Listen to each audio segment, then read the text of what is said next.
Late 5th century, Western Roman Empire is gone, barbarians are expanding, Sassanid Persians are threatening the Eastern Roman Empire, and the Leonid dynasty dealt with internal issues. Many reforms took place, and brand new constructions are built. The Byzantine Empire is becoming more and more Christianized, although they don't get along. Then comes the Justinian dynasty. I'm not gonna mention every single emperor, but Justinian was so great that he dreamed to unite Rome under one roof, and he started the conquest right after suppressing a rebellion in the capital. Persians, however, were still a threat, so they signed an everlasting peace. Then, Carthage, Sicily, and even Rome is captured. The famous general Belisarius was in all these processes, and Ostrogoths were in a tough situation. Hey Sassanids, I'm gonna attack the Byzantine Empire. How about you rate the peace and do the same? Sounds good. A very important city in Anatolia, Antiochia has fallen, and the Byzantine Empire is forced to sign a harsh treaty. Also, a heavy plague hit the empire so bad. Well, next year several wars resulted in the reconquest of Italy, and then they managed to land in Spain. The peace with Persians is extended by 50 years. The empire is secure and strong. It was sure the golden age of early Byzantium, but tough times are about to start. Italy is lost in no time. Lombards and Berbers were threatening the borders, so they established half-autonomous exarchates. The tributary was too high that another Persian war started. They continuously fought, and it was the Byzantine Empire affected the most. Interestingly,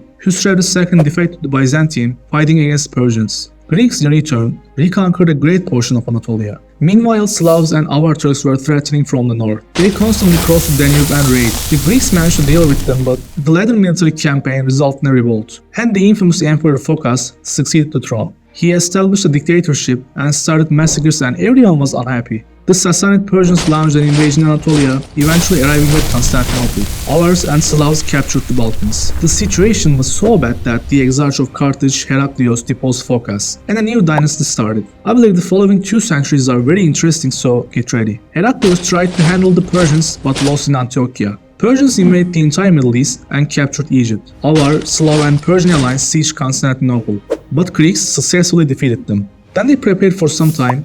They allied the Göktürks and won against the Persians. Sassanid revolt led to Shahinshah dying, and Persians left the Middle East for this reason. And previously lost the Holy Cross, meanwhile, is returned back to Jerusalem.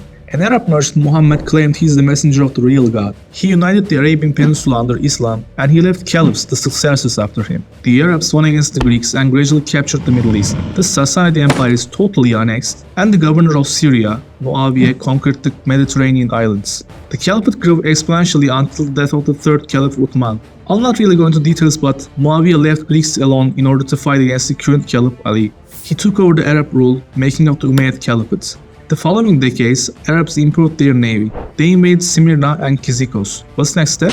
Yeah, Constantinople is sieged. 4 years of siege resulted in a failure for the Arabs because they faced the new invention of Greek fire. The 30 years of truce is signed, but the Arab expansion continued and they fled into the Iberian Peninsula. They were enjoying their expansion, but for the Byzantine Empire it was time for the period of anarchy.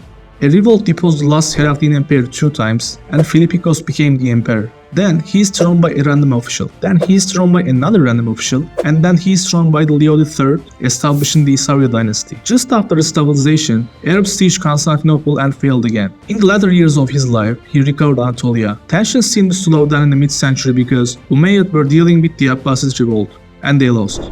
Then the Greeks shifted the focus towards the endless Bulgarian and Slav invasions. And the Lombards conquered the Ravenna, finishing the Exarchate. It's those time Frankish Empire started to conquer Europe, and also they defeated the Arabs. It's interesting because there was a chance that Europe could unite. Let me explain. The Byzantine Emperor Leo IV died while his son was only 5 years old. His mother was taking care of the situation for now. Constantine was finally mature and he became the emperor. But his mother was still dominant. She was gruesome that she ordered him blinded, capturing the throne. Soon, the poor Constantine died at young age. She became the empress in 797 and Pope did not recognize her.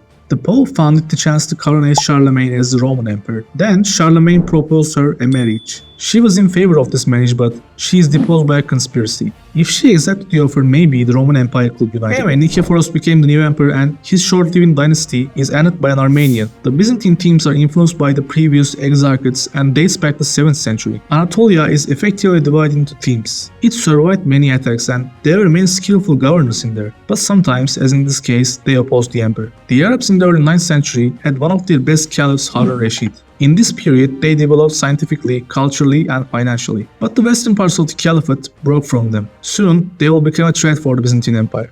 And the Slavs, they kept raiding Balkans. Some of them established in Danube. The Byzantine Empire started to do some population exchange between these peninsulas. And in the Anatolia, a guy named Slav Thomas claimed he is the son of the Constantine VI. It's the poor emperor killed by his mother, remember. Anyway, Thomas is crowned by the Patriarch of Antiochia and gains support of the Anatolian themes. And what's next? Yeah, he sieged Constantinople. But again, Constantinople survived and he is executed. The Andalusian Arabs, however, took this weakness as an advantage and they conquered Crete and landed in Sicily. They were now raiding coast in the entire Mediterranean. What is more, Arabs advanced more in the next decades. Cumulatively, the dynasty's homeland Amorion fell to the Arabs for a short time. Under Petronas, the Greek army advanced to the Euphrates River. And out of nowhere, Russians launched a sea invasion in Constantinople, but they returned as it was a total failure. The religious and cultural affairs were always a debate point between Constantinople and Rome. The first time things went out of rail was the Phocian Schism, where the Byzantine Empire replaced the Patriarch. Hey Michael, hey Pope, you know that you can't really replace the Patriarch without my permission? Could you please do it?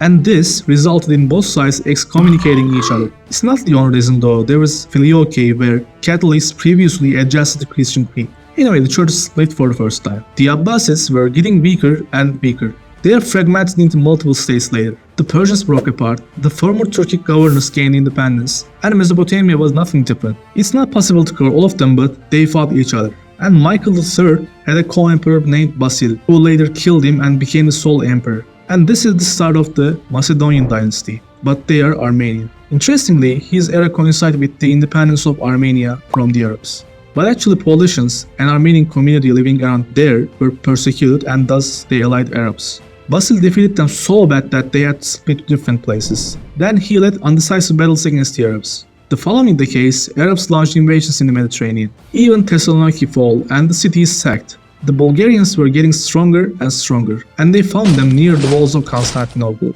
I'm currently editing the video, it's more than hundreds of hours, and maybe you can subscribe so I'll get know if you like to see next chapters. The Byzantine Empire paid tributary and pieced them out. For the Anatolia, General Kurkas waged successful wars against the Arabs. This popularity led his sons revolting against their father, and they are replaced by another successful general, Nikephoros.